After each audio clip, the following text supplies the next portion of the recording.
Hello, David. Morning. Morning, sir. Can you just tell us about your favourite book that you've been reading? My favourite book? Well, it goes back 5 years and it's a great book and everybody should have one on their bookshelf. What is it? No, it's not that one, it's the Quran. How I got introduced to the Quran was I was on the plane coming back from New York. Yeah, that's over that way. Oh no, it's not. It's over that way. And the thing is, believe it or not, really, this guy was reading a book. He left it on the seat when he got off the plane like me. And you know what? I chased after this guy and said to him, "Hey, mister, you left your book." He said, "No, you keep it." I said, "Well, okay." So I kept it. And then I was waiting in the airport lounge in Heathrow. And what happened? I started to cry when I read the Quran.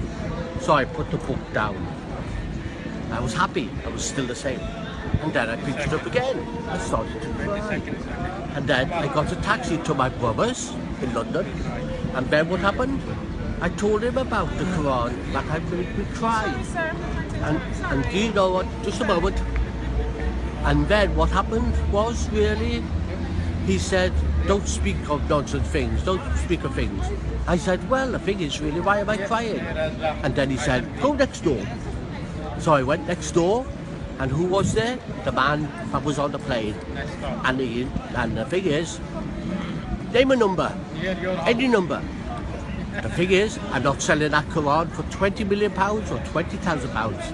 I read it twice a day, and not only that, I keep it under my pillow. And you also read it to people as well. I do, and I'm just going to go with that. And not only that, as an activity coordinator working with people with dementia, I read it to them.